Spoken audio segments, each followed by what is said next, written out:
Here we go. Yes! Spring live Feliz, stream. Feliz Cinco de Mayo. Oh, yes, yes, yes. Okay, I need to press the button so that we go on Instagram as well. Don't forget Instagram. Okay, we're on Instagram. We're on. Instagram. We are there. All right, let me get into those comments. People are coming in already. Hello, friends. Hello. Excited to see you. What a pleasure as always.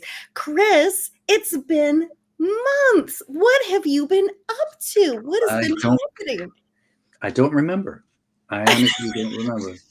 It's just been 3 months of life just zooming by, whizzing past. Zooming by. Whizzing past. We had all these fantastic open mics. Yes, we have. It's busy and got one of those coming up. We do. This Friday. So. We do have one coming up this Friday. And do you know who's going to be there with us as a feature? One of our guests from tonight, the amazing KJ Micciche. And on our signups, I saw one Phil Lemos, our dear friend.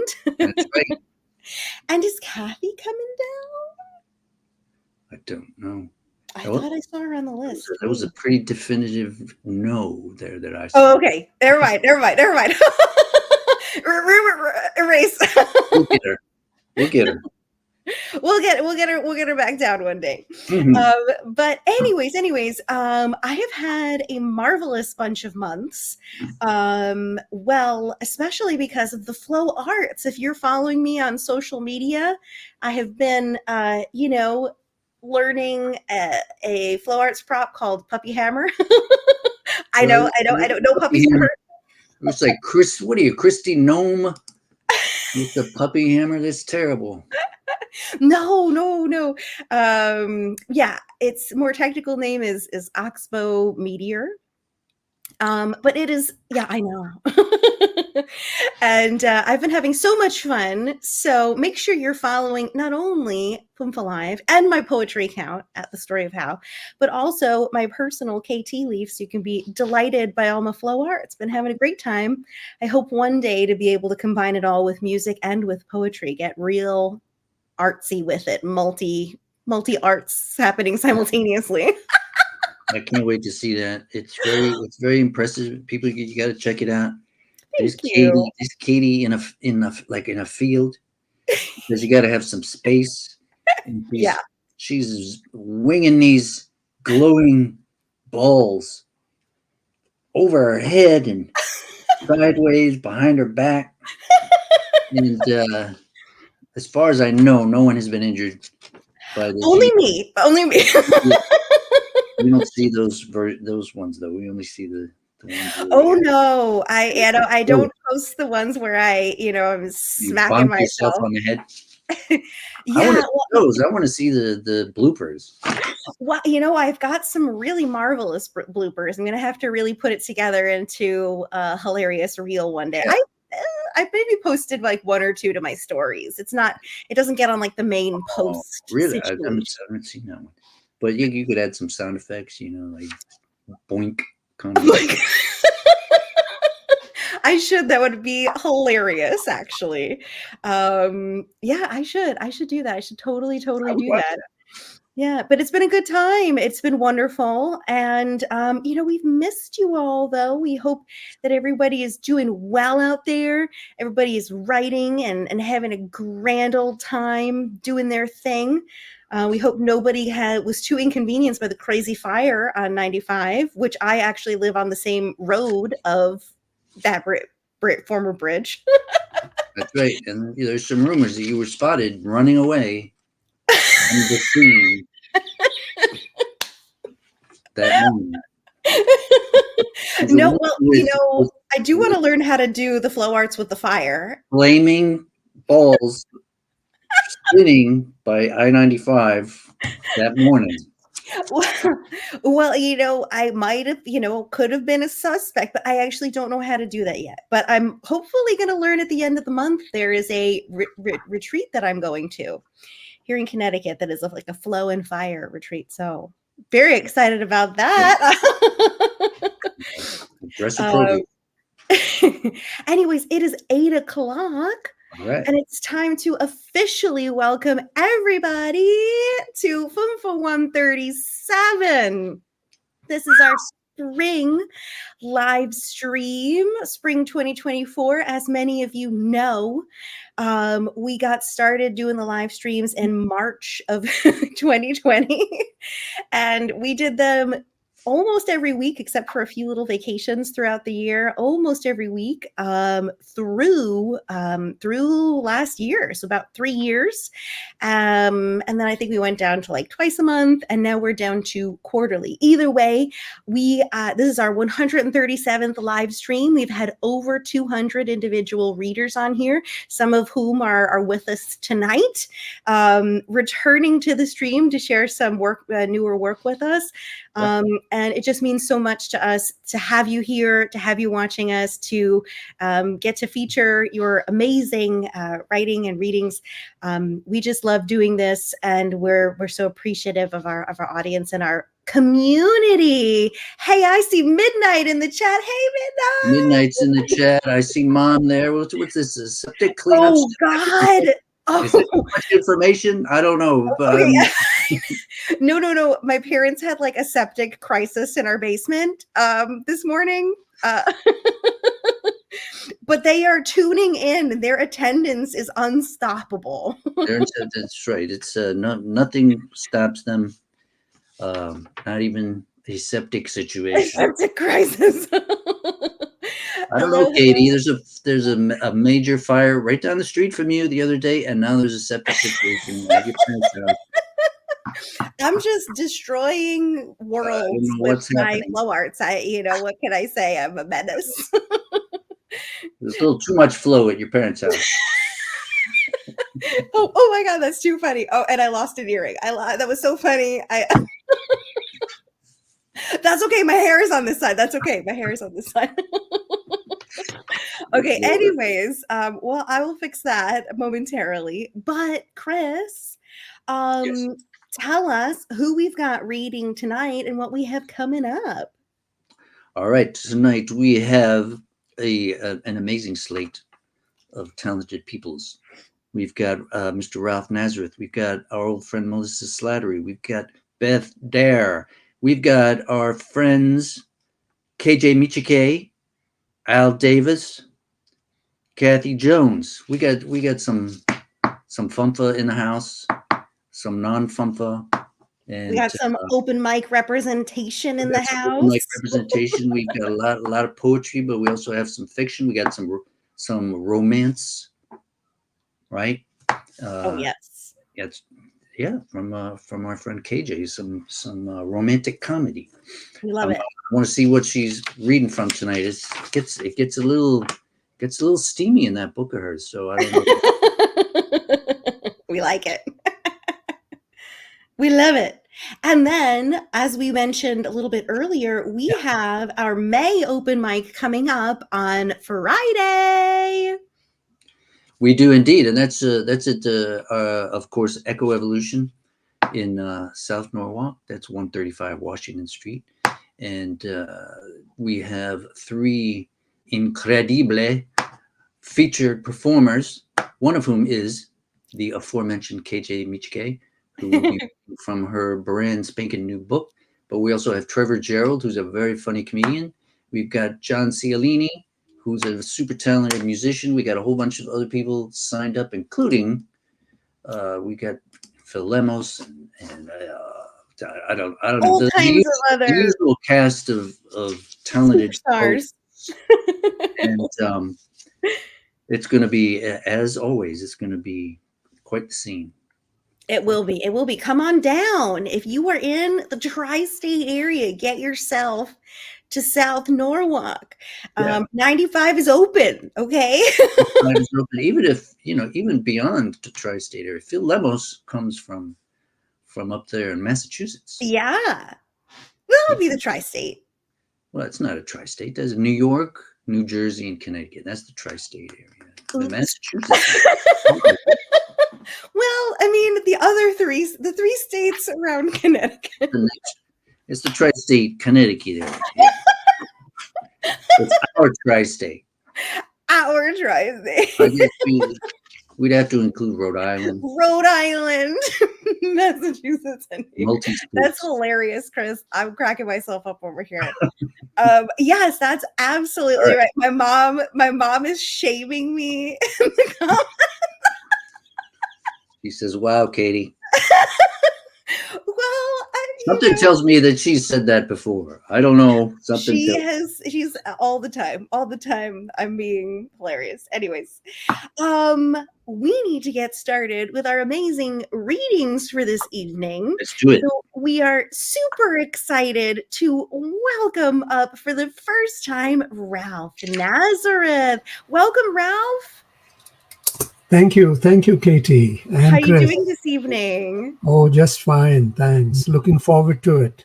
Excellent. All right, I'm going to go ahead and introduce you with your bio.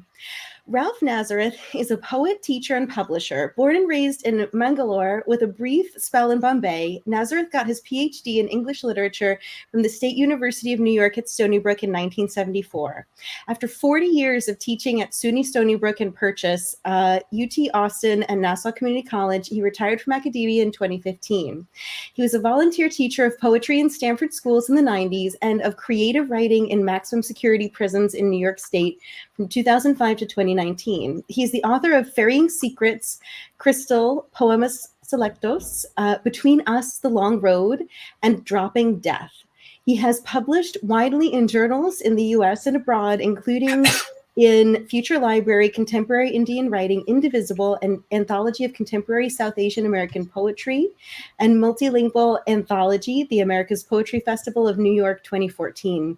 He has participated in poetry festivals in Palestine, Ecuador, Colombia, and El Salvador. He is the managing editor of Uganda Press. He also serves as the chair of the advisory committee of Graceworks, Inc., an international nonprofit charitable foundation. He lives in Stanford, CT. What an awesome bio, Ralph. We're so excited to hear you. Take it away. Thank you. Thanks for inviting me, Chris and Katie. Really looking forward to it. I know I'm going to be reading for 10 minutes. Please keep an eye on the clock. And realize that everything that comes from my lips comes from a good heart and a loving one. And all we need is love, right? All we need is love, yes. I'm going to start with two short prose pieces. I'd come to hate the NRA and Charlton Heston, my childhood idol, hoary patriarch, bearing the tablets, parting the Red Sea to usher his people to freedom. But finally, when it came down to it, I couldn't rebut their belief that the problem is not with the gun, but with the finger that pulls the trigger. What did I have to say to the Second Amendment nuts wanting to refashion the dollar to read, "In guns we trust"? And what indeed did I have to say to the atheist fanatics on the other side that believed "In God we trust" was an abomination, if not merely to mutter the problem is not with God, but with men who use his name for their own gain? It is thus that guns and God came to dwell side by side in my brain. However, I wasn't so befuddled as not to realize that no amount of vigilance was too much to stop us short of the point of no return. God took up the gun and said, "Let there be fire." So it was. And he said, "Ha ha, that is good."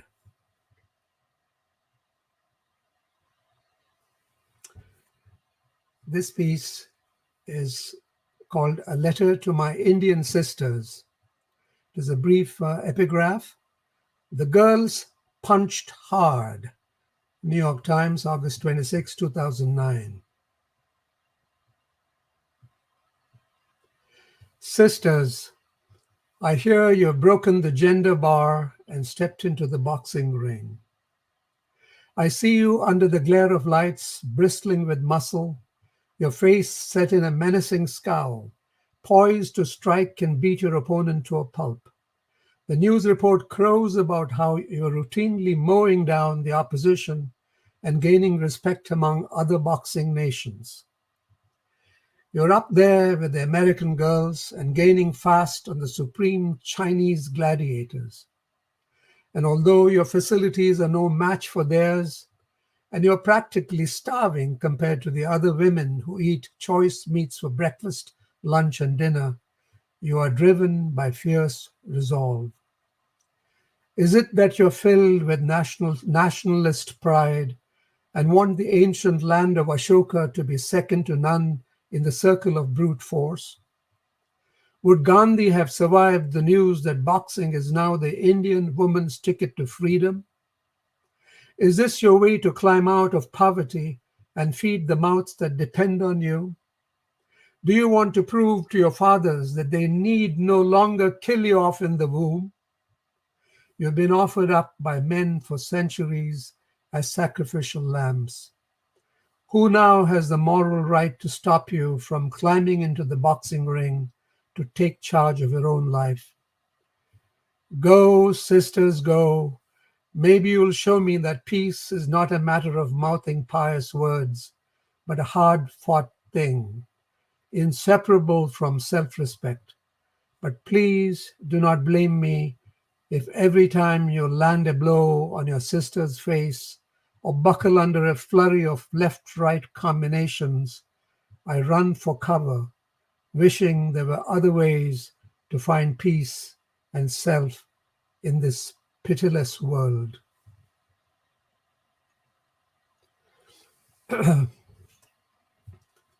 This is a poem titled Orientation for New Immigrants.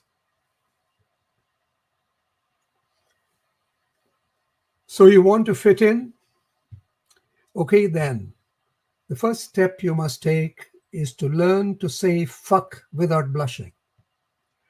Say fuck and once more fuck, and not wilt every time you hear it, which would be every other step as your American counterparts take it out on whatever's in their path.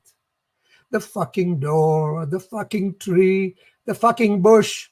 No, not the president, of course, God bless America, but the bush that just sits there and doesn't do anyone any harm, doesn't declare dead or alive or bring him on, strut on decks of warships in borrowed fighter pilot's gear, doesn't proclaim mission accomplished in the bud like a premature ejaculation, doesn't chant ad nauseam, we will prevail, and all options are on the table. You are with us or against us. God is on our side. It's just an innocuous, unremarkable, ordinary, plain as fucking plain can be bush. If you wish to go deeper into this culture, to climb the Trump Tower faster, be top dog, you may not want to stop with fuck. Go further. The whole hog and enchilada, as they say, the whole fucking 9 yards, and practice saying fuck, piss, shit as often as you hear them. Practice, practice, practice. Practice makes fucking perfect.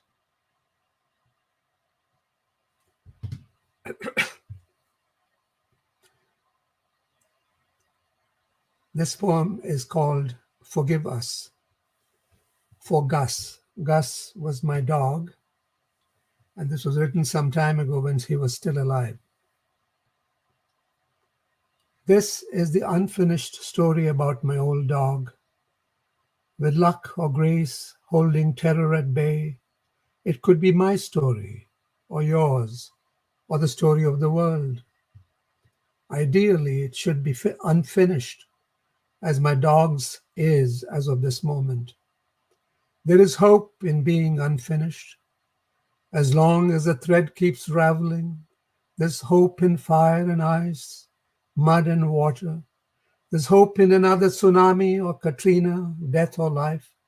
So long as this tale keeps spinning, so long as this work's in progress.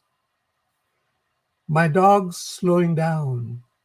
True, he's grown fat on treats, But there are other earth-shaking issues: a tumor in the lungs, rheumy eyes, a slipped disc. Too bad he shed the wolf in him. A pity he can no longer spring or prowl. The neighbor's tabby sidles on the lawn. But where's he with his former ballistics? Would have humped her good in the past. The scamp of the squirrel struts his bushy tail midway up the sycamore trunk. Where's my old buddy's yip and bark?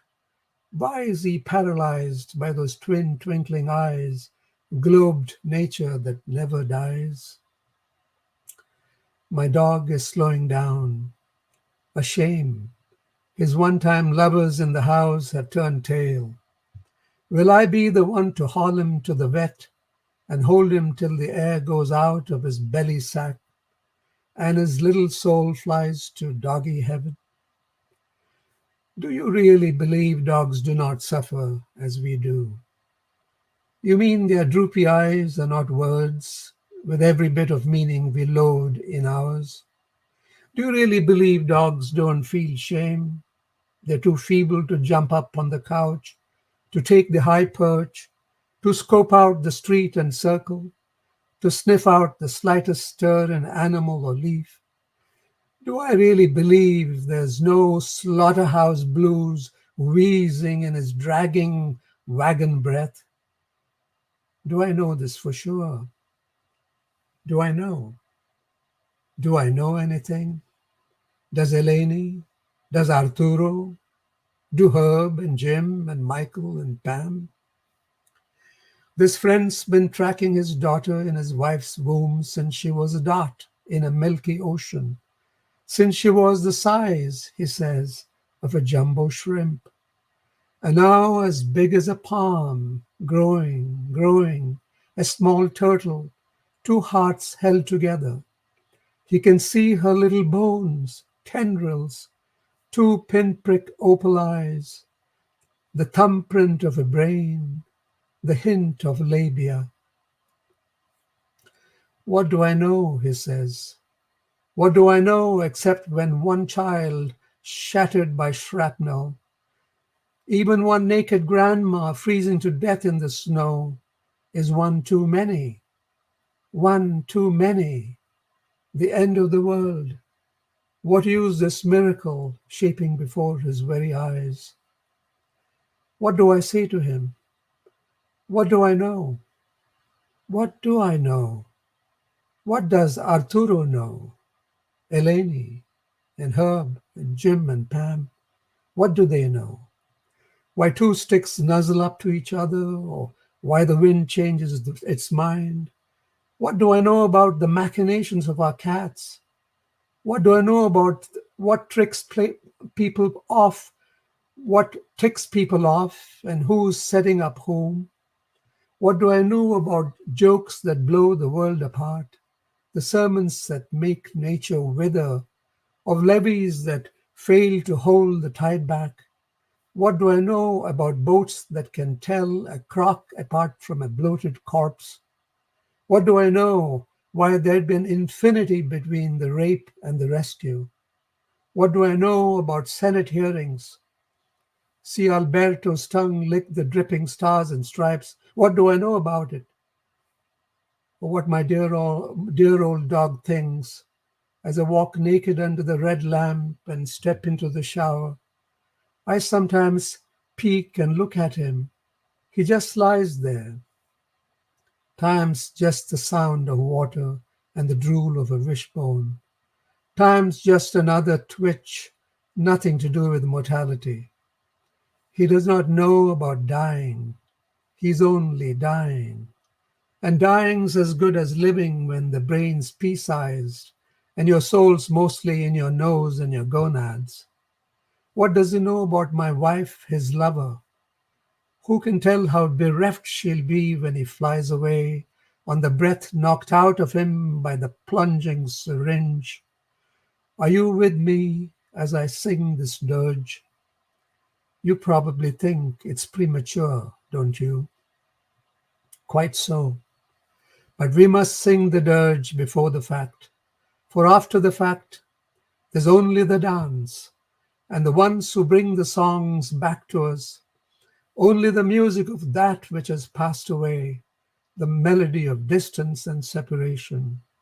Bouquets of bees humming amid the sorrow, bringing us creation back, laughs full, arms full, mouths full, spilling like sundaes with woofing cream.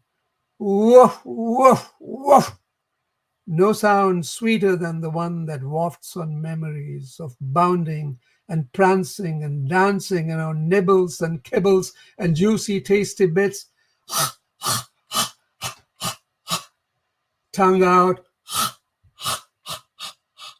drool and fall into his sea-deep eyes and know he is another name for forgiveness. Dog, you say, dog, dear dog, I am, as long as I know you to be.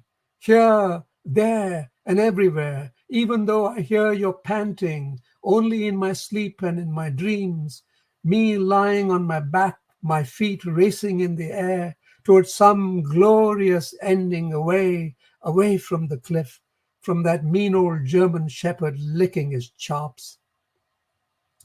When he goes, who'll tell us where to go, when to go and why? Who will sniff the grasses where old Walt lolls and leans? Who will pee for pleasure by Allen swinging on the lawn? Who will bark at Baraka and say, I'm with you, buddy? But let's not talk of suicide. There's so much to sniff and track and spot. It's full moon tonight, and won't you join me in my howling and do it gleefully? Yow! Yow! Why do you look at me as if? Why do you look at me as if? Tell me, what do you know that I don't? Tell me, what do I know he doesn't? Thank you. Thank you so much, Ralph. What a beautiful, powerful poem. Chris, beautiful, powerful, all of your poems, incredibly powerful, Ralph. Thank you so much for that beautiful, beautiful reading. Thank you. Thank you. Yes. Beautiful. Beautiful.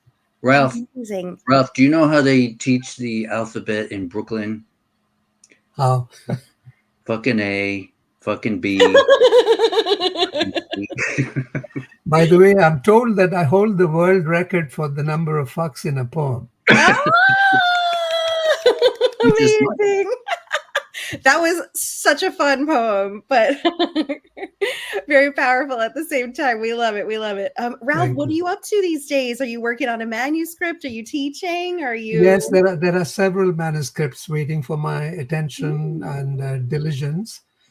But I'm mostly busy with the other things, hosting poetry readings, and definitely working along with the team that's doing much good through GraceWorks, the nonprofit. Amazing. Reaching out to children in Africa, in Tanzania, Kenya, and in India. That's the main work right now. Fantastic. Beautiful. Fantastic, Ralph. That sounds Beautiful. absolutely amazing. We would love to have you come down to the open mic. Keep doing all of that great stuff. Thank you. Thank you. Thank you both. You. Oh, a pleasure to have Ralph Nazareth. What a wonderful reading to kick off the evening, right, Chris? Fantastic. I saw Ralph on one of Bart Genesis'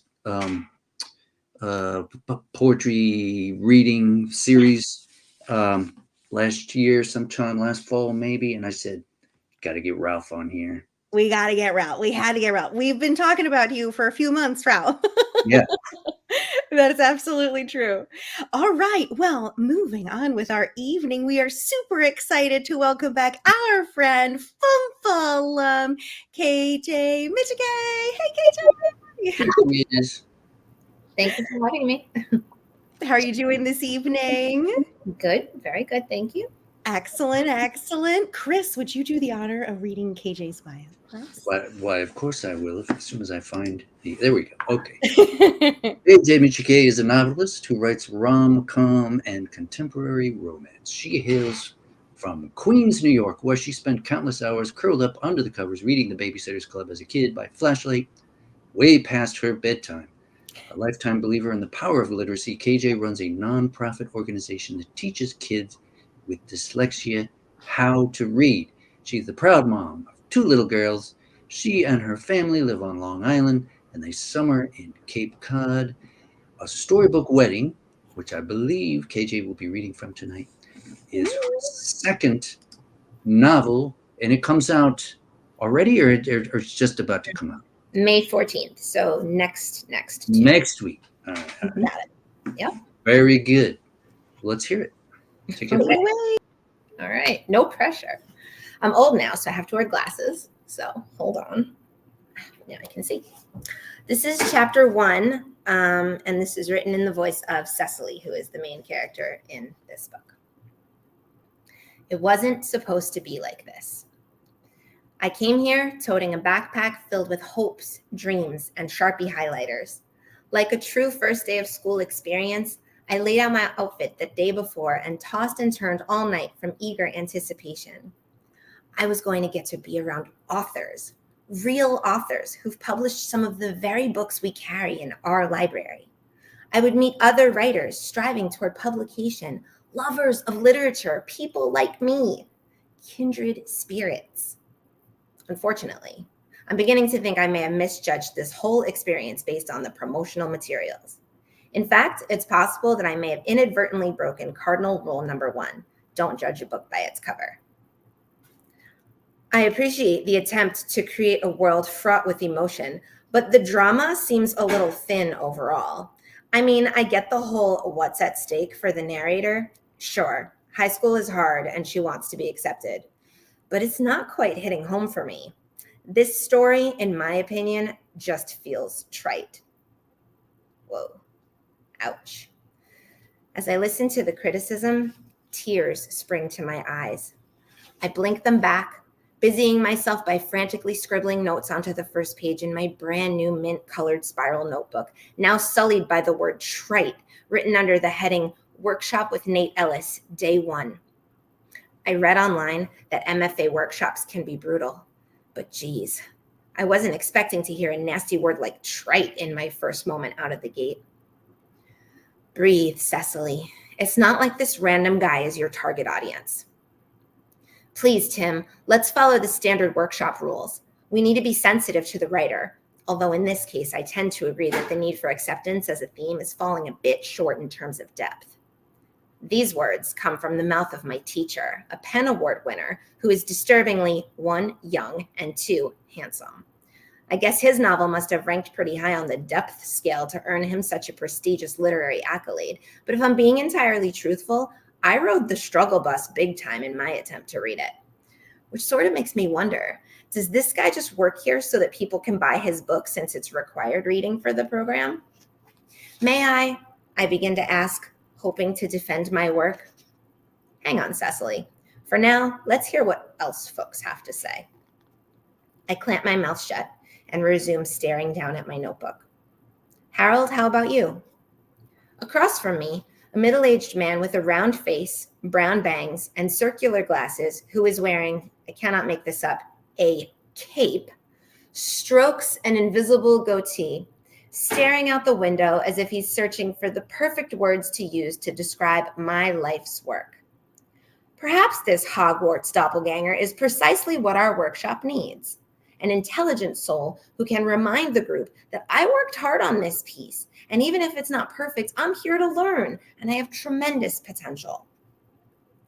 Overall, he begins, and I wait optimistically for him to find the appropriate commendation.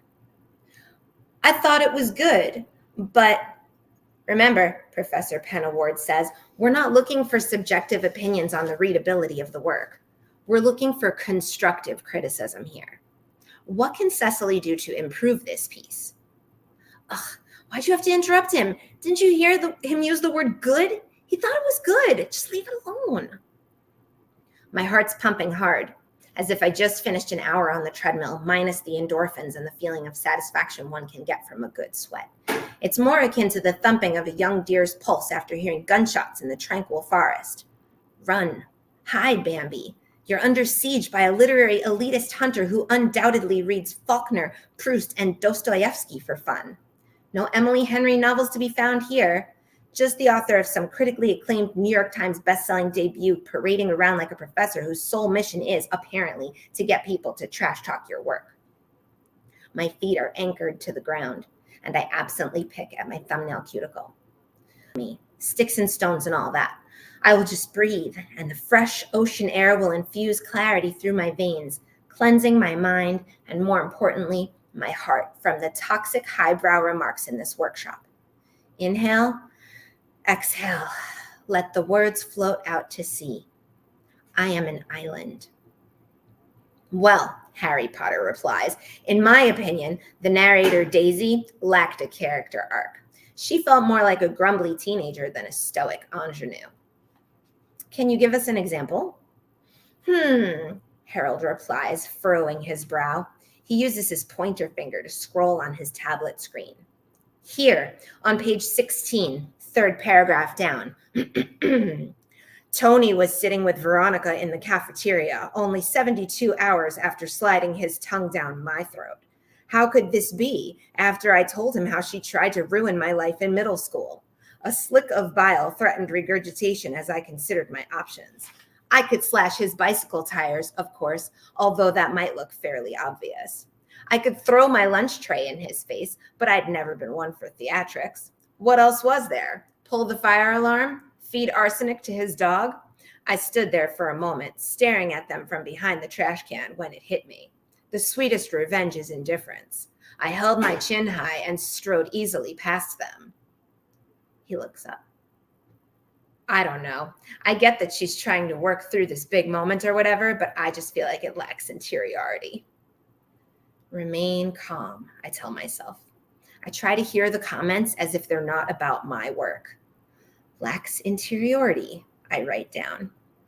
Thank you, Tim says, gesturing at Harold and nodding vehemently. That's exactly what I'm talking about. Like, okay, so Tony is sitting with Veronica. And yes, we know that Veronica spread rumors about Daisy and that they hate each other. But how is Daisy not more impacted by this moment of betrayal in the lunchroom? I think that's my issue with the story. So it's not the plot line, Professor Penaward says. No, Tim replies, it's the character development. This is YA, obviously, another voice says. This time, it's the pretty woman to my left with twin purple braids cascading down her back and bright red lipstick accentuating her high cheekbones. Her name is Andrea, but she pronounces it Andrea, all fancy-like.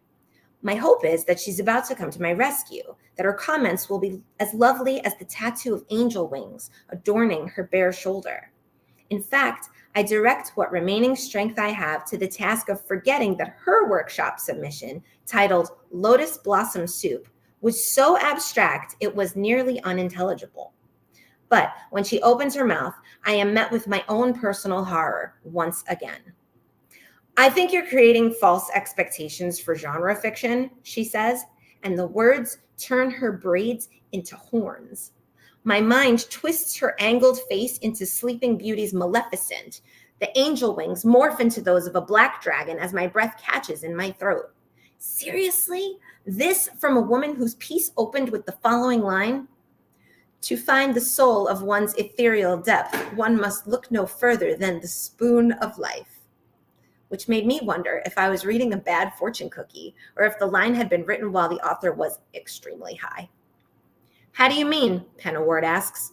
She purses her chapped lips. It's commercial, Maleficent explains. Surface, character arc not required. She waves her hand as if shooing an illiterate mosquito out of the space immediately in front of her right boob. The realization hits me like a stack of hardcovers. I am the illiterate mosquito. No, stop it, Cecily. You are above this. You are transcendent in this maelstrom of negativity. I write the words character arc on the college-ruled page before me. I disagree, trite Tim rebuts. This goes on for several minutes, and I will myself not to listen to any of it. I work on intentional breathing. In, 2, 3, 4, out, 2, 3, 4. To be fair, none of this was on the website, or in the welcome folder, or even discussed at orientation yesterday. In fact, when I got my acceptance letter from Matthias University, the director of the program, a novelist and poet laureate named Dylan Norway, actually complimented my ability to write about young people with depth and verve. He also said that my work had resounding acoustic density and emotional complexity. Those phrases were the reason I chose this school. Well, that and the low residency model. When I began applying, my director at the library told me she wouldn't be able to change my work schedule to accommodate regularly scheduled grad classes all year long. However, she told me to look into low-res programs since she could convince the board to approve me taking a short stint away twice a year. That's the model. You come away for an 8-day intensive in the summer and an 8-day intensive in the winter, and you're paired with a mentor for the in-between time, which is technically considered independent study. You write and submit 25 pages a month to your mentor, who meets with you virtually to discuss the work you've produced. You're also responsible for reading 10 books per semester and writing craft essays on them. Lather, rinse, repeat 4 times for 2 years, and then come back for the 5th residency where you'll graduate with an MFA. Sure, this might seem like a heavy lift on top of an already busy day job, but keep in mind that minus a relationship status, I've got more than enough time to tackle these assignments. Also, my acceptance kind of felt like a dream come true. This was due in large part to the glossy catalog photographs because the residencies at Matthias College take place on beautiful remote Block Island at a retreat center called New Beginnings. I mean, really, does it get more perfect than that? You get to write and be amidst breathtaking scenery, and the website features New England clam bake dinners at sunset with people laughing and wearing lobster bibs. My library scholarship covered half the cost of my tuition, and I had enough in my savings account to cover the other half without having to dip into my rainy day fund.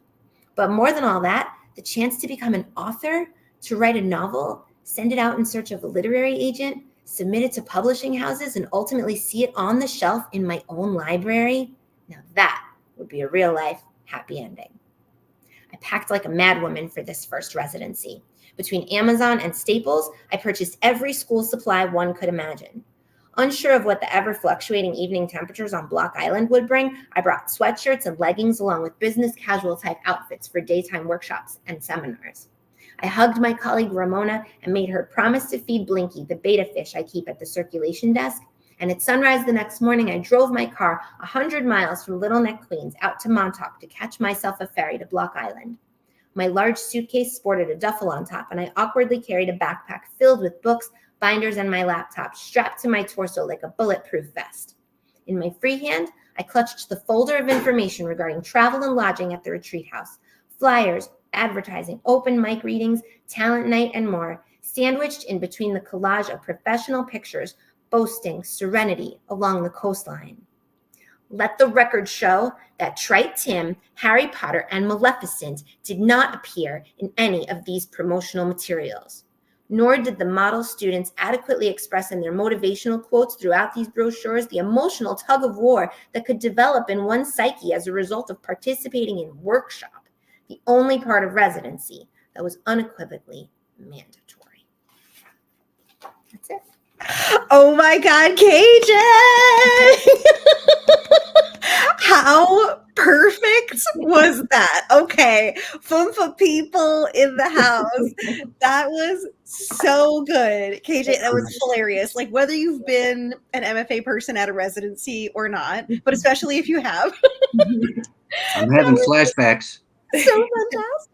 The cape, the guy with the cape. Yeah, I didn't have a guy with a cape in any of my actual workshops, but it would have been great. I mean, like, You should have. Great. It was a detail that was definitely like something that could have happened for sure. Professor Penn Award, hilarious. Yeah. And I think we've all been in that workshop moment where people are being a little bit intense. Was this Al Davis's workshop? No, it wasn't. Isn't that crazy? But Al Davis, no joke, and he knows it, is Dylan Norway in the book. He's in charge. Oh my God. Yeah. I mean, come on, Bob Dylan and like Norway, where like his whole family lives. Not even a little bit of like confusion. It is fully Al Davis as Dylan Norway in the book. I love that man so much, and his reading will be spectacular, and he knows it. And so it's this, He knows it. He knows it. And but once people read those sex scenes, they'll know it too. No, Chris. I'm not. It's not Dylan Norway. It's Nate Ellis. Okay. You know what? I seriously apologize. We have somebody kind of spamming palm reading advertisements in the chat right now. That tracks. That's my brand. Those are coming through. Get your camera. No, I have no idea. Well, it could have been a lot worse. Yeah, no, it could have been. But KJ, fantastic reading. I'm so excited for this. I think Jerry Bell expressed it best, where she's like, "I need to read this book yesterday." Like, so much fun. So great to hear that the whole workshop scene, the lobster bibs. I think some inspiration was taken from the Fairfield MFA. 100%. You haven't lived if you haven't been to Lobster Night. Exactly. Oh my God. Well, KJ, what an absolute delight. We can't wait to see you on Friday. Everybody come down to South Norwalk, okay? That's right. Thank you guys for having me. Thank you, KJ. And when is this book coming out again? The 14th? Oh, the 14th. Yeah, like the Tuesday after next. Amazing. It's in Barnes & Noble now. So like if you live near Barnes & Noble, I went and signed a whole bunch out of Barnes & Noble. Amazing. All right, get your copy. Thanks so much, KJ. Bye-bye. KJ just killed it. How fun was that, Chris? Just the memories flooding back. Totally. I felt like I'd been there for sure. I think I did wear a cape. I think that's what happened. That's what it was. Well, Chris, I think we kind of forget to mention this, but back in the day, when we were in the inaugural cohort, aka the best cohort. No, just kidding. Mm-hmm. We were the hosts of Talent Night for all of our time there, and that was like a foreshadowing of open mic. I think it was a little. Oh, for sure. It was some foreshadowing. Well, it was some good use of foreshadowing. It was some very good use of foreshadowing. We were bestie hosts way back then, friends. That's right. That's where we paid our dues. That's right. All right. Well, what a fantastic evening we've got going on. Ralph Nazareth, KJ Micciche. We're super excited to welcome up next the person that KJ just gave a shout out to, Al Davis. Welcome, Al. Howdy, how are you guys? So good, Al. It is so good to see you. Speaking of, workshops and Fairfield MFA faculty, it is such a pleasure to get to have you here tonight. Thank you. Just call me Dylan Norway. Dylan Norway. Absolutely. All right. Well, I will read your bio to introduce you. Clouds are the mountains of the world. Alan Davis's forthcoming novel, In Stories, is, quote, a compelling vision rendered in language both surreal and chillingly familiar that summons the apocalyptic dreams of Brule and Bosch. His 3 prize-winning collections of short fiction are Rumors from the Lost World, Alone with the Owl, and So Bravely Vegetative. He's a co-editor of Visiting Bob, poems inspired by the life and works of Bob Dylan, and of 10 editions of American fiction, the best unpublished short stories by emerging writers. He's professor emeritus at Minnesota State and taught at the University of North Carolina, Fairfield University's MFA program, and the University of Southern Maine's Stone Coast MFA program. He's the recipient of a Loft McKnight Award of Distinction in Creative Prose, a Minnesota State Arts Board Fellowship, a Fulbright to Slovenia, and a Fulbright Hayes Grant to Indonesia. He grew up in Zydeco, Louisiana, and lives in Dylan-esque Minnesota. Take it away, Al. Thank you. Thanks to Chris and Katie for the invite, and to the FUMFA community for tuning in. It's nice to be back with you guys. I'm going to read from my forthcoming novel and stories, Clouds of the Mountains of the World. I'm going to read an edited excerpt from chapter 1. The main characters are Ava, the mother. She's AWOL in this chapter. Nana, the grandmother, and Serena, the granddaughter. So we're with Nana and Serena mostly in this first chapter. And I'm starting in about the middle of the chapter, but I don't think that there's anything that needs to be explained. I think it'll all be clear as I read it. The black SUV had tinted windows and was riding their black back bumper. Nana snapped her fingers. It was a sign. Serena stopped talking and reached to open the glove compartment. The muscles in her wrists straining, she took out the heavy pistol, keeping the barrel pointed away from them both, unclicked the safety, and passed it to Nana, who placed it snug in her lap. The tension in the car didn't break until the SUV swung into the passing lane and held steady beside them, a passenger with aviator glasses staring at her with such intensity that she showed him the gun.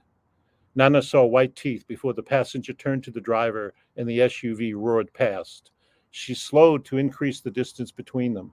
Soon enough, it had disappeared into the horizon they never reached. She handed the gun, safety engaged again, to Serena, who put it back into its compartment and played with her phone. It was past time to leave the Dakotas for good, just like so many others had done. Nana opened the window to clear the air and saw the exit for Goat Hollow, which was on a promontory, not in a hollow, and didn't have any goats. It overlooked a lake with vacation houses around it, now mostly abandoned. Goat Hollow will never lose its charm, she remembered a friend, a historian of the region, telling her once. He was dead now. The marauders had come through like a sky filled with locusts and left death and devastation behind. They had beaten him to death when he told them to get the hell out of town. He had always been a man who had no filters. That was what she had heard anyway, that he was dead and gone like an old blues song. He had been buried in a field of flowers. It gave her comfort to imagine blossoms growing out of his skull. Snow swirled on the blacktop and made driving difficult. She drove along two-lane blacktop, Goat Hollow 12 miles away. One section of road with shelter belts of bare-limbed trees on either side had mounds of snow rising up and tilting toward them. Somebody was keeping the road open with a plow. She slowed when she felt the tires slide into roadside gravel. The truck, with its bare tires, could be a boat, she thought, sailing across a great sea of white foam. There had to be some place in the Dakotas that was still safe. She could remember not so long ago driving over a cattle gauge to spend 3 nights with a family of farmers she had met in better times. They had made their money from oil. The land was spoiled, but they had built a sanctuary. They grew food in greenhouses even in winter. 2 cowboys had stood on either side of the cattle guard and given the stink eye to her and the child. "Hey, honey," one said. She had showed him the gun. He had raised his hands like a marionette in an exaggerated shrug to show there would be no trouble. "Crazy bitch," he muttered. The farm family was alarmed to hear about it because they didn't know the cowboys, but at least they were just aimless drifters, not marauders, and the family had fed the girl and the woman well, shared what they knew about conditions, particularly on the coast, where the waters were so high that some cities had built walls that didn't do much good, and packaged up some food for them. They even tried, half-heartedly, to convince them to stay. "Thanks, many thanks," she said. They headed back to the interstate and drove some days, stayed put on others, but never traveled, if they could help it, after dark. They reached Goat Hollow. It was a town that had seen better days. She could see the gas station down the road, past a pawn shop with heavy bars across its front window, and an antique store with plywood instead of glass. Still, whatever the marauders had wrecked, if that story was true, the town had cleaned up some. Without being told, Serena retrieved the gun but did not pass it to Nana, who could puncture an empty tin can smack dab in the middle from a distance of 15 feet. She oiled it, kept it clean. Her father had liked guns and taught her what he could. Nana had done the same for Serena, but glanced at her in annoyance. "Let me have it," she said. "No," Serena said. "I've got this." She sounded to Nana like a stone-cold killer. The streets were empty. Snow crunched under the truck's wheels. Wind whistled in a minor key.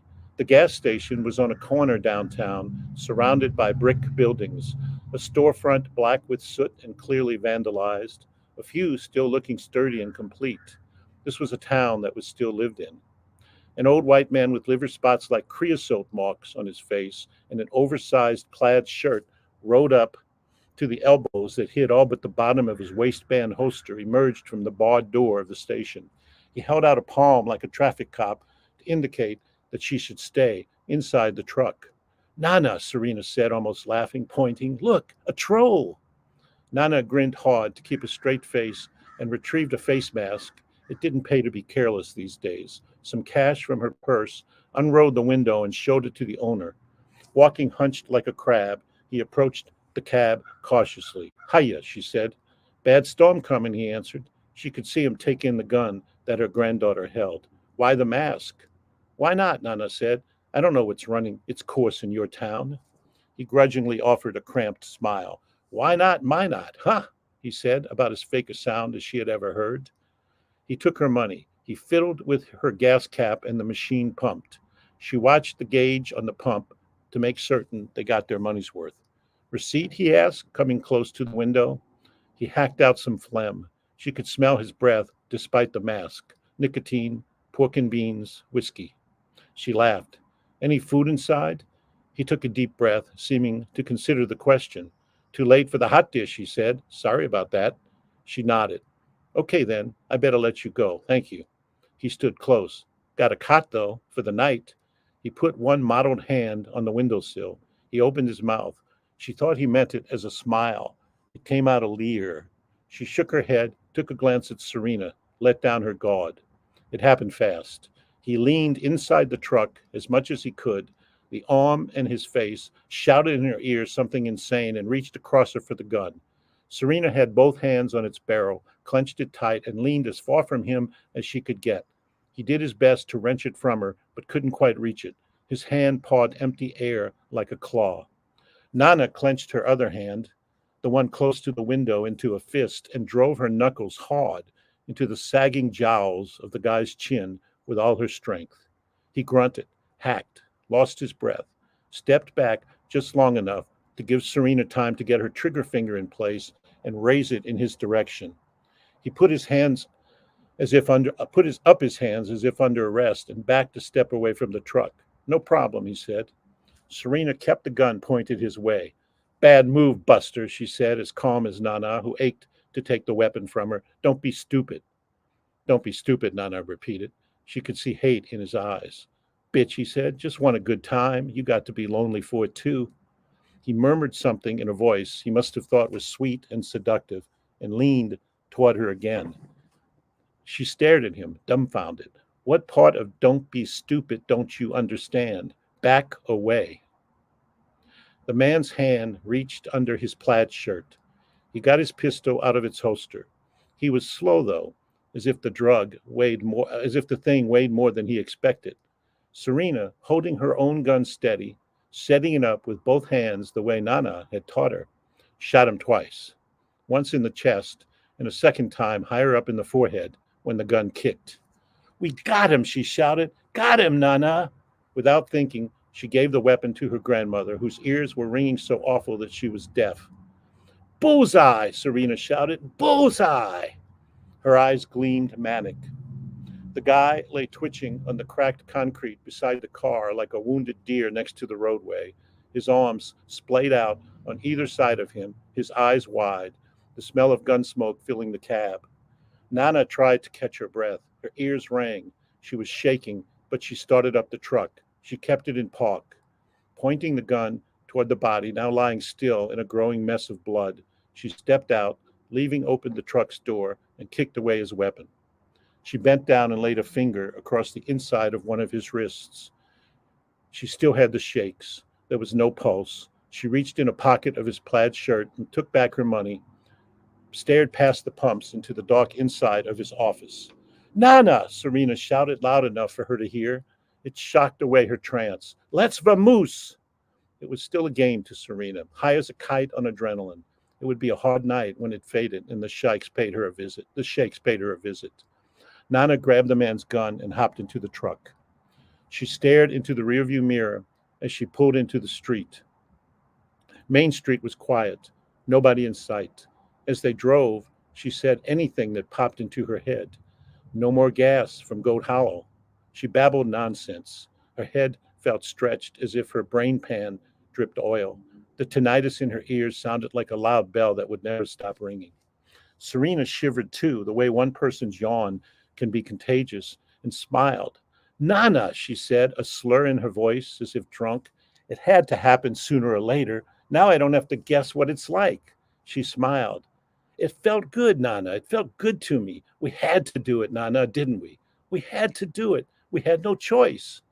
She said it like a squawk. Nana heard that much at least, though she could barely make out the words through the ringing in her ears. It was an astonishing thing, she thought, for a 10-year-old to say. It was him or us, Nana. The Tro got exactly what he deserved. He dealt the play, Nana agreed, remembering a phrase from a book. You did what you had to do. He dealt the play. She felt the shakes coming on and thought she might have to stop driving, but she knew distance from Gold Hollow was their best friend. I'm proud of you, very proud. Kill or be killed, Nana, Serena said with pride. She had already regained equilibrium. It seemed impossible. Either that or she was quietly hysterical. Was that it then, the future? Kids with guns and sharp swords? I'll stop there. Whoa, Al Davis, intense, powerful, very intense. Whoa, that was super vivid. I was like on the edge of my seat over here. I put a lot of oh my God in the chat. Whoa, super intense, crazy. Chris. I know. I love it. I totally love it. This is like right up my alley. I love this kind of stuff. Very vivid and Super suspenseful. intense and dystopian. Yeah, I want to know what's going on in this world here. Right. You know? Well, the book comes out June 4th. It's available for pre-order right now from Amazon, Barnes & Noble, or your bookstore. That pre-order in, folks. Get that pre-order in from our friends at Woodhull Press, right? It is, and it's a beautiful cover. Just a beautiful cover that they did. Yes. Yeah. Fantastic, Al. Listen, get that, pre-order that from our friends at Woodhull Press. More FUMFA friends. That's right, and there's your Woodhull man there. Thank you, Alan. So great to hear this in your voice as our friend. Man. Fantastic. So, congratulations. Great. Al, do you have any other readings? Do you have a launch coming up? I'm sure you do. Actually, in town, there's a wonderful bookstore called Zanbro's Books in Fargo, and I was going to do my launch there, as many of us who have books come out in this area do. Nice. But last week, Greg Dans, who runs Zanbro's, said that the bookstore is going out of business in the first week of June. No. We're losing a great resource in town. It's been going for the last 30 years or so. It's just come time for him to retire, unfortunately. So I'll do a reading at the local university next fall as a local launch. And then I'm setting up some other things now. I'm hoping to come out east and do some things out there in the Woodhull Presses region. Yes, you should. Listen, if you're going to be around here for open mic time, Al, we will have you up there. Wow, that sounds great. So I work with Chris and the people at Woodhull and make some phone calls myself, and hopefully you guys sometimes this fall up in that part of the world. That'd be amazing, Al. We would so love to see you in person. Amazing. Well, thank you so much, Al. Awesome. Thank you for having me. Pleasure. All right, Al Davis in the house, bringing us some intense dystopian fiction. That was awesome.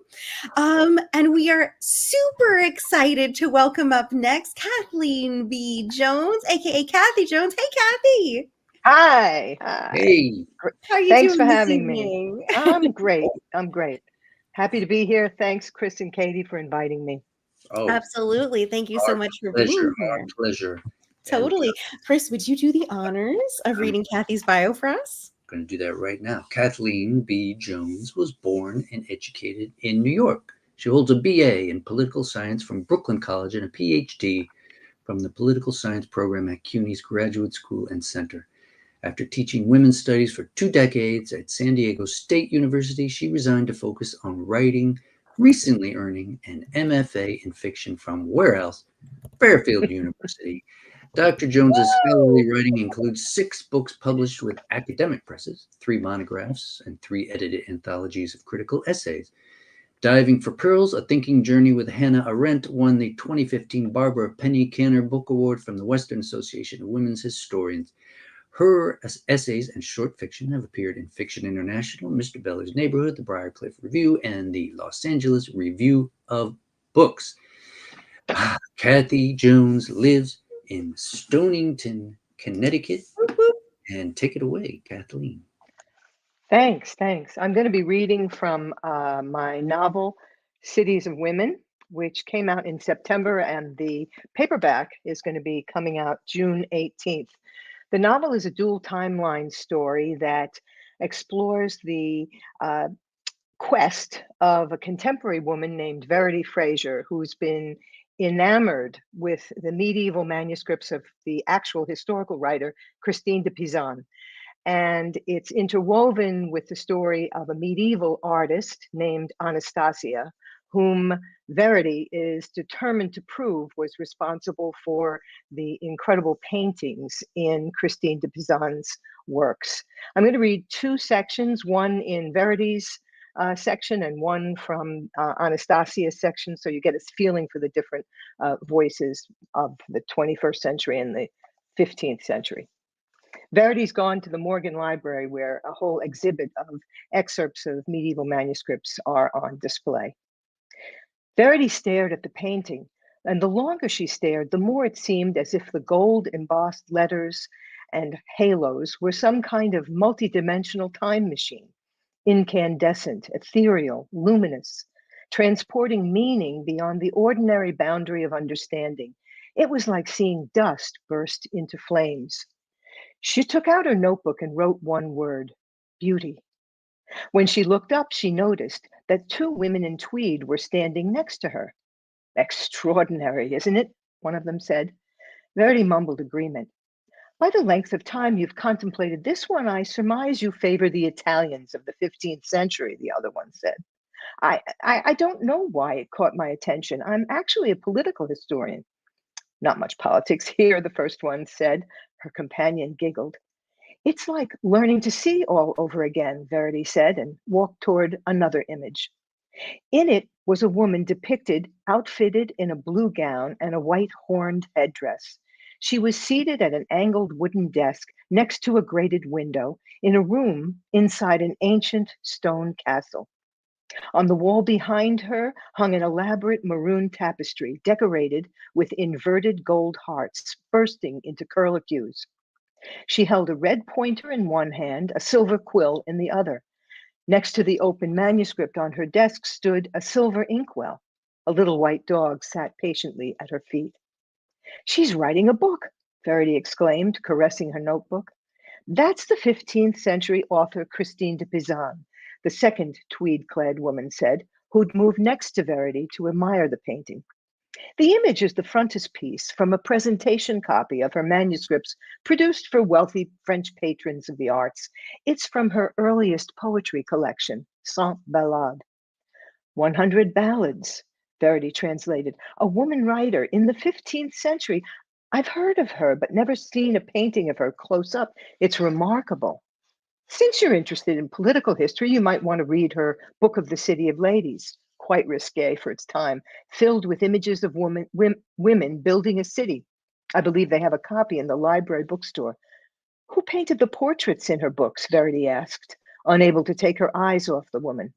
Oh, my dear, no one really knows. He's identified merely as the master of the City of Ladies. He? Well, naturally, one assumes it was a man. The two women walked away, chatting together, leaving Verity transfixed by the portrait.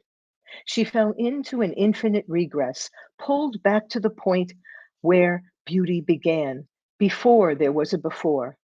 A woman writing alone in her room, as if nothing in the world were more important than the story she was crafting, as if every letter were sacred, every stroke of the pen holy.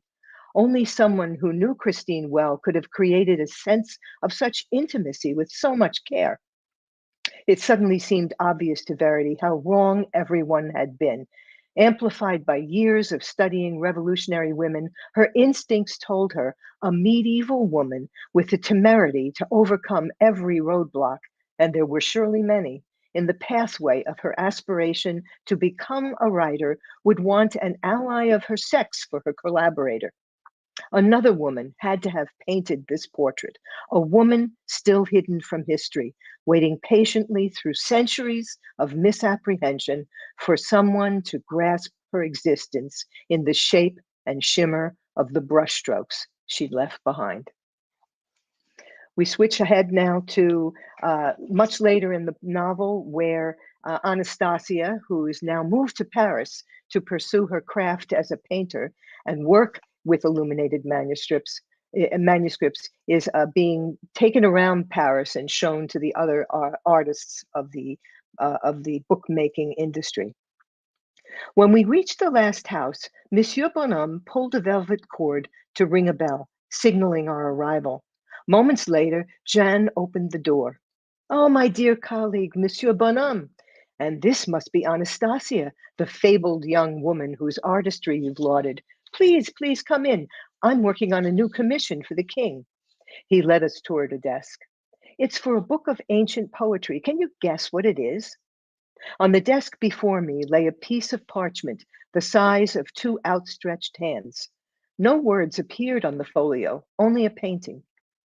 At the center was a dense, tangled mass of lines and swirls that reminded me of the motions of whirligigs. Rays of golden light and streams of pale green air and waves of cerulean water unfurled from the center with such vitality it seemed as if the image would lift off and take flight.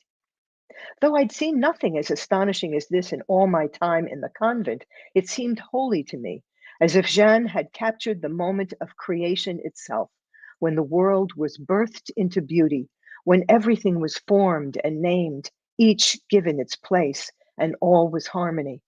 I shook my head in speechless wonder. It's the beginning of time, Jeanne said, inviting me to touch the parchment. I caressed the painting. My fingertips swelled with heat. My hand tingled, and a current of warmth traveled up my arm and around my shoulder, wrapping me in an invisible shawl. The last shiver of a disorienting memory left me. Becalmed, I asked John to explain.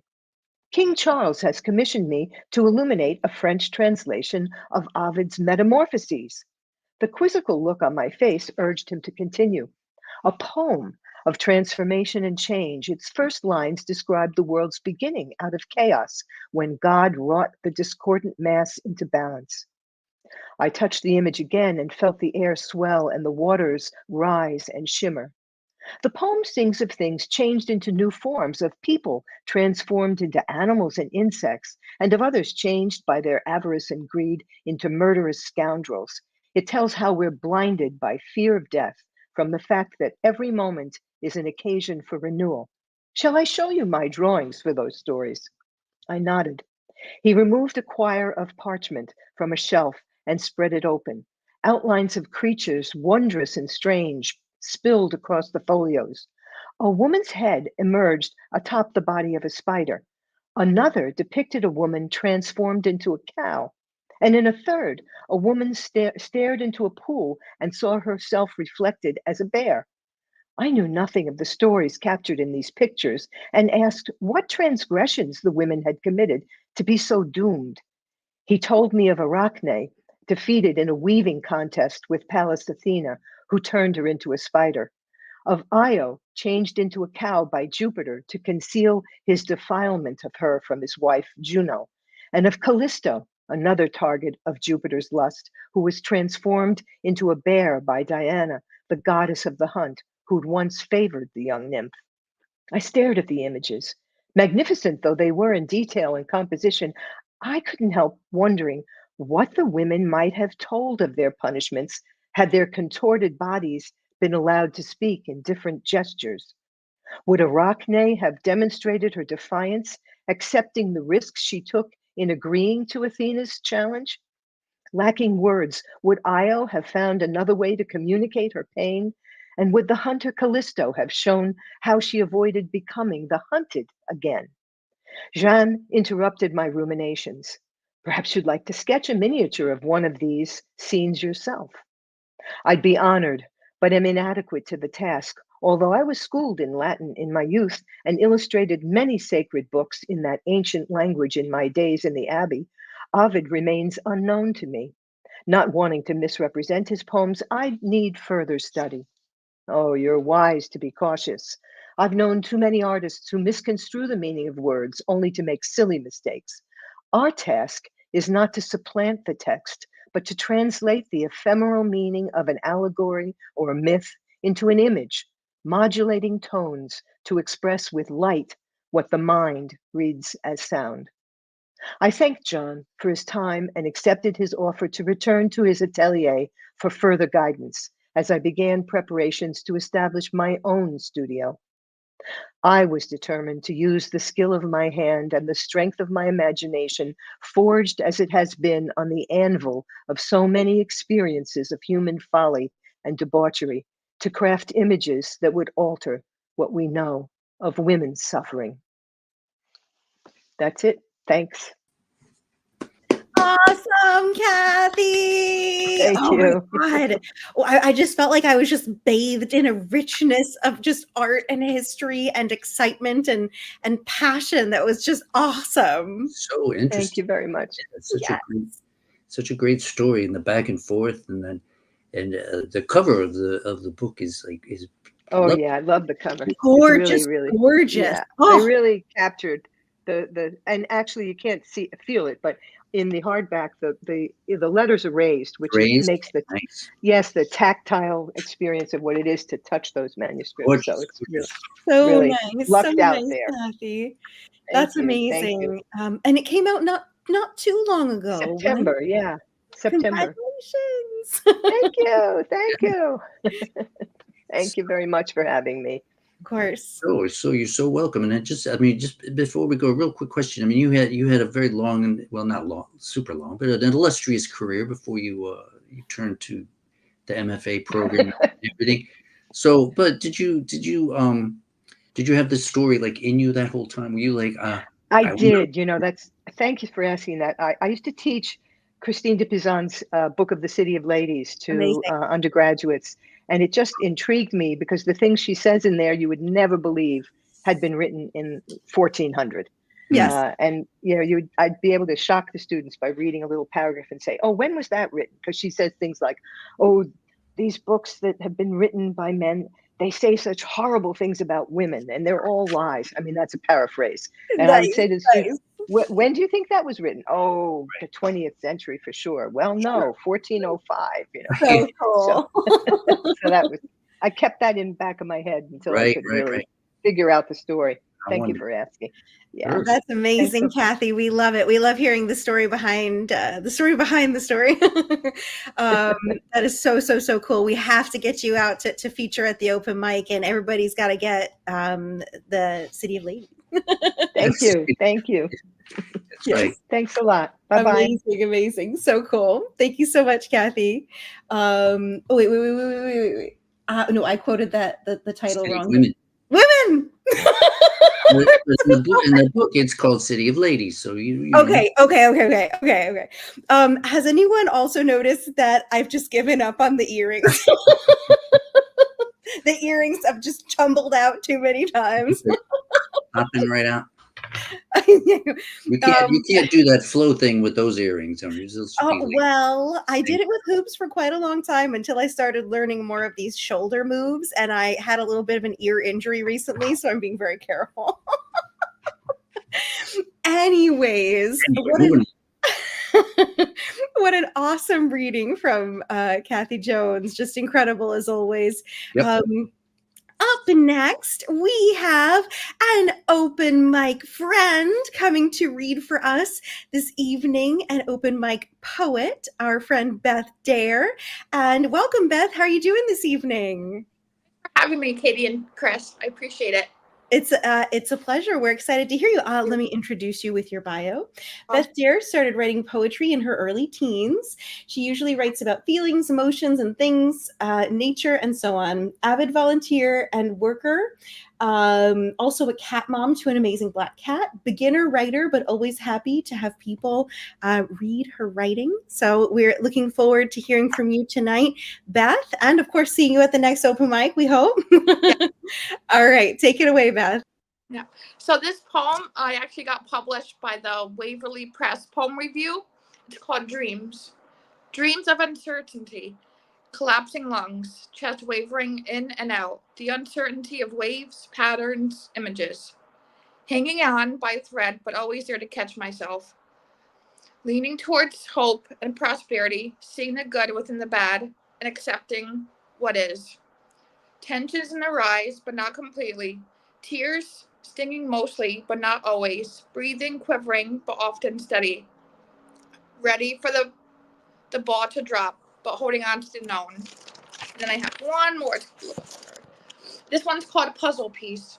Not sure enough, not smart enough, they would beck and call. 8 years went by, the piece wouldn't fit.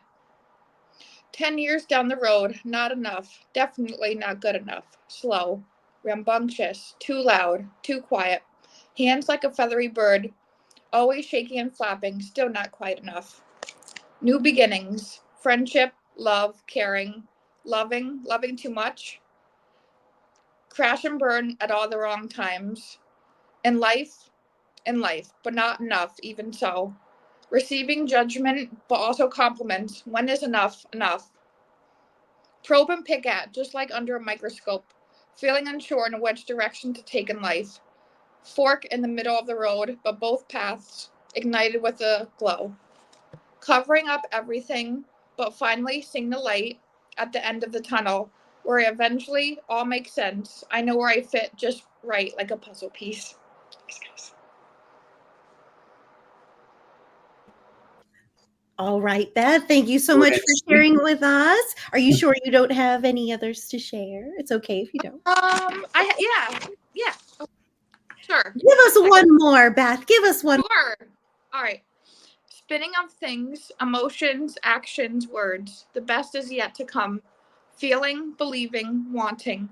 The soothing of words and phrases. Not enough, not always. Keeping head up high, even though it hurts. Green orbs of eyes, always seeking, never finding. Running, not getting anywhere. Alone, but not completely. Comfortable, but not content. Doing, but not pursuing. Thinking, but not believing. Believing, but not seeing. Emotionally bruised, but not damaged. Like a dwindling dream, never refocusing. Seeing in black and white, but never caring. Color, sorry. Obese, but trying. Living, but dying.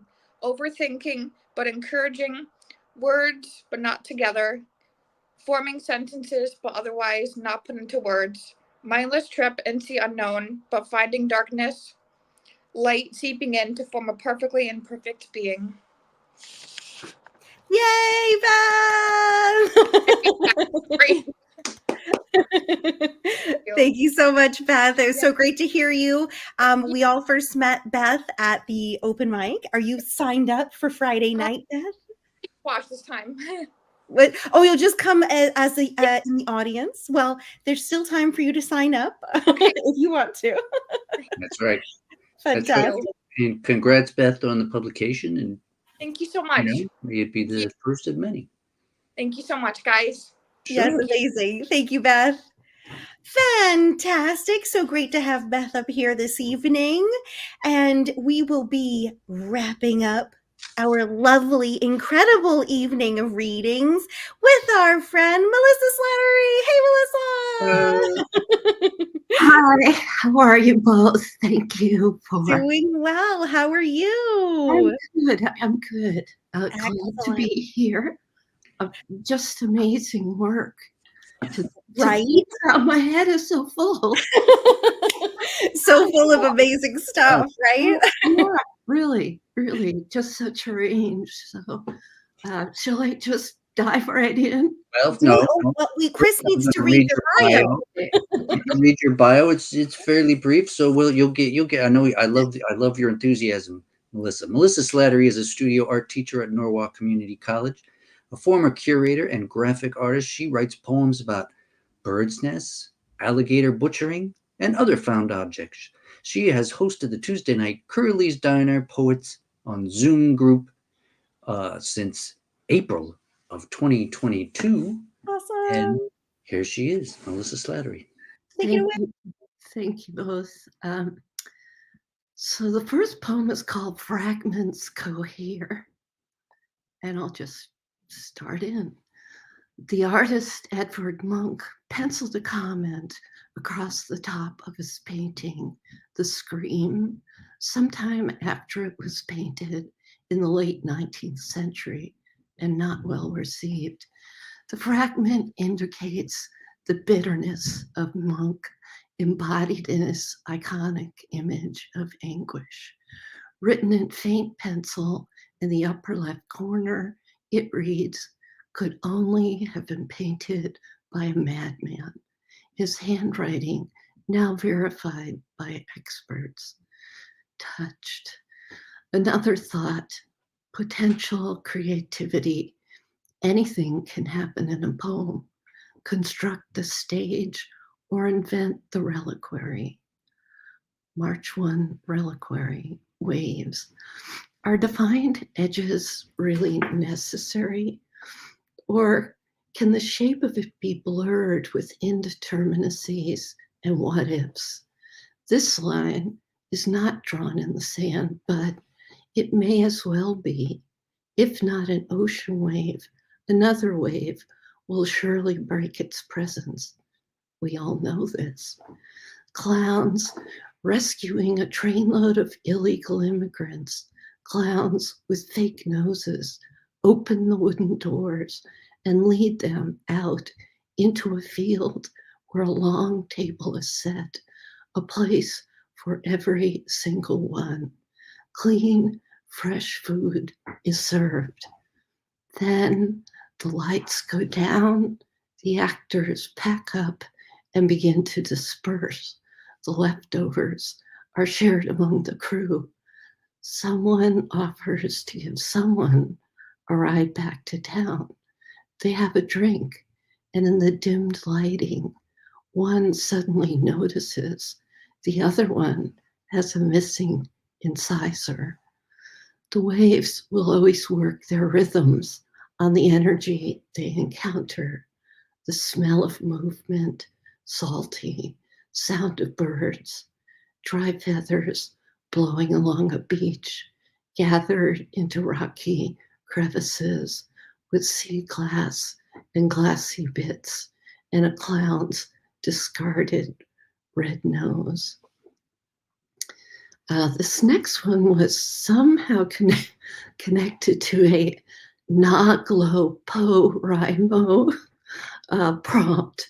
I think it was on April 1st.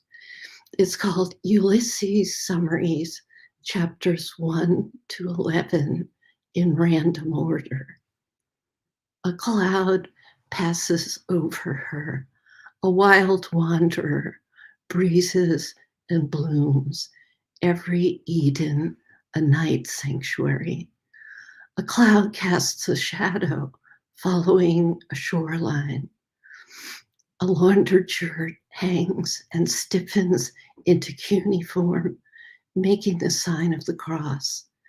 The sounds of a sandy strand include a man who ponders pissing, a dog in tatters chances upon a down dog and pisses, transubstantiated scrawls. A man cooks a cat kidney, a cat kirkanaus. Mercury places a potato in a pocket. A flattened flower in a hatband is held prickly with a pin. The language of flowers can't explain soapy funerals. Tap, tap, tap. There's no cure. A man visits a windy newspaper office. Two friends spit plum pits from above. Gorgonzola is immortalized, and marble is eroticized. Boiling thoughts, considering an interval. Shakespeare's second best bed has an airy theory spread across it. A cloud covers a hand at the window, casts a shadow as she tosses a coin to a lame sailor. The tapping of a blind man's cane hovers at the bar. An empty can is tossed. A dog barks. It's not a symphony, but probably it could be. Spinoza, Spinoza, Spinoza, a lens grinder, filters more clouds as they telescope across the horizon. This next one was written in 2015 after a trip to Havana. Havana, I'm standing on a quiet side street in Havana, smiling, happy to be, when I notice Jose Marti smiling back at me, or so it seems, charming me unexpectedly with his smooth apostolic brow, looking out from a small shrine, a bust atop a clean white pedestal, tucked grotto-like into a tiny neighborhood park. He doesn't loom. Instead, he beckons me to come and sit for a while on the gaily tiled bench, maybe get to know him, perhaps sense the mild glow emanating from his cool white porcelain brow. This all happens in a brief moment after I follow my fellows off the bus to wander along a waist-high wall, the better to ponder preteen street muralists painting with motor oil. I inhale the strong odor of the greasy pigment, a brownish black. I follow the designs flowing from their nimble fingers. And when next the bus pulls into a vast empty square, demarcated with towering images of Che and Fidel, I see Jose again. He makes a trinity of liberators. I'm struck by the openness of this space, grand and empty, but for us, ensconced on our deluxe white Chinese tour bus. We disembark into the glimmering heat. We mill around, Americans lost in a significant space we can't ever truly feel the significance of. A space where we have never stood for hours listening to a supreme leader. We have no need to. We are already liberated, so much so we scarcely feel it. And then we're off again, whisked to an artist's hacienda where lunch is served in an intense mosaic, a canopied grove. We gorge on course after course of the plain local food, pale tomatoes, fried fish. The white whale of a bus is parked up the way, so sated we wander the few blocks toward it, finding a route to the sea. Passing an open door, a woman comes after us, drunk and begging. She pleads with us for soap. And this is the last poem. It's called Typically as a Bridge. That word, typically, can you see it in your mind? Imagine finding that word used to bridge a stream, and you there, deciding which part of your foot to place on it, thinking which letters are most suited to take the weight. It's not a difficult decision. Kick your foot out slightly over the ascendant D and allow your toe to land just past the midpoint of the word on the YPICA. They can take the weight of your foot. Rest yourself there. Settle. Feel your big toe bumping just a little against the double L's. Don't worry about the Y of this. It's okay. Imagine a stream of letters passing under you as you stand on the bridge. You can watch for as long as you like. Typically, they won't punch up below you. You will know what I mean when you get there. And that's it. Thank you. Melissa, gorgeous poems.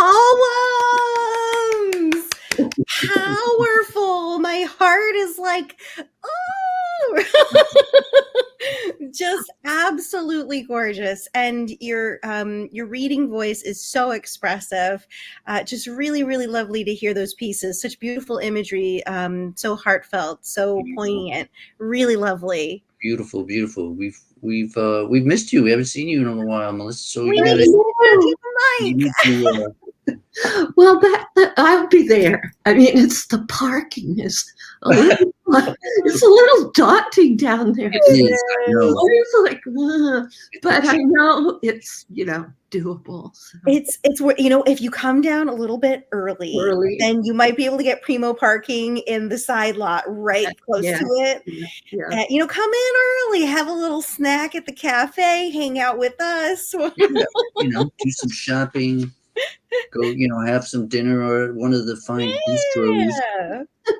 Yeah. If you come down closer to 7, though, things get crazy. It's a great spot, and the guy, Mr. Eco, is a great host. So he is. We just love him, and we hope we get to see you. We just love it there. We've loved to have you over there. But just gorgeous poems, Melissa. And you live right here in Norwalk. How is it going with your Zoom group?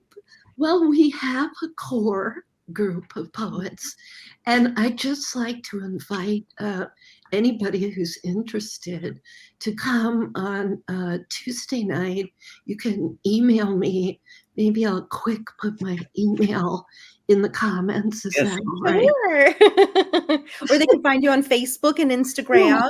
Yes, I'm in both those places. I think I spelled it right.